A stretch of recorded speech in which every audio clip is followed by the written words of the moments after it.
அனைவருக்கும் வணக்கம். நான் Manikandan PR, educator for UPSC and TNPSC exams.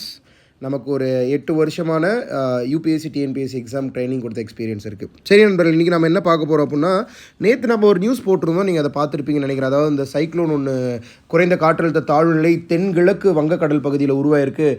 ஸ்ரீலங்காவுக்கும் Andaman Nicobar தீவுகளுக்கும் அருகாமையில் லொக்கேட்டாக இருக்குது, உருவாயிருக்கு அப்படின்னு சொல்லி பார்த்தோம் இல்லையா.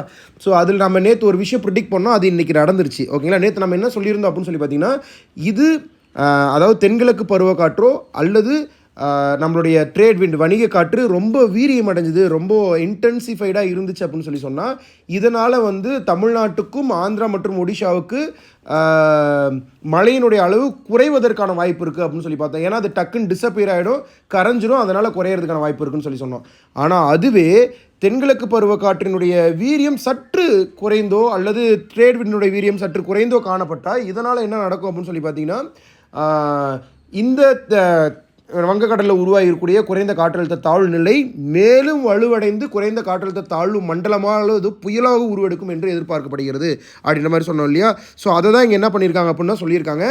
இதனால் ஆந்திரா மற்றும் ஒடிஷா கடற்கரை பகுதிகளிலும் மற்றும் வடகிழக்கு தமிழ்நாடு பகுதிகளில் இருக்கக்கூடிய, அதாவது சென்னை, திருவள்ளூர் போன்ற மாவட்டங்களில் அதிகமான அளவிற்கு மழை பெய்யக்கூடும் என்று எதிர்பார்க்கப்படுகிறதுன்னு சொல்கிறாங்க. ஆனால் இப்போ வரைக்கும் என்ன சொல்கிறாங்க அப்படின்னு சொல்லி பார்த்தீங்கன்னா, நாம் நேற்று கூறியதை போன்ற இன்னைக்கு இந்தியன் மெட்ராலஜிக்கல் டிபார்ட்மெண்ட், இந்திய வானிலையில் என்ன சொல்லியிருக்காங்க அப்படின்னு சொல்லி பார்த்தீங்க அப்படின்னா, சைக்ளோன் ஃபார்ம் ஆவதற்கான வாய்ப்பு இப்போ வரைக்கும் எதுவும் சாத்தியக்கூறுகள் தெரியல, ஆனால் வருவதற்கு சான்ஸ் இருக்குன்னு சொல்லியிருக்காங்க.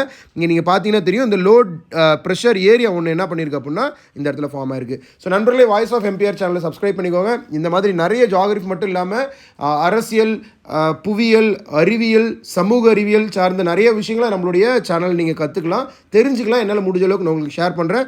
நன்றி, மீண்டும் சந்திக்கிறேன். மறக்காமல் சப்ஸ்கிரைப் பண்ணிக்கோங்க, நண்பர்களுக்கு ஷேர் பண்ணுங்கள், லைக் பண்ணுங்கள்.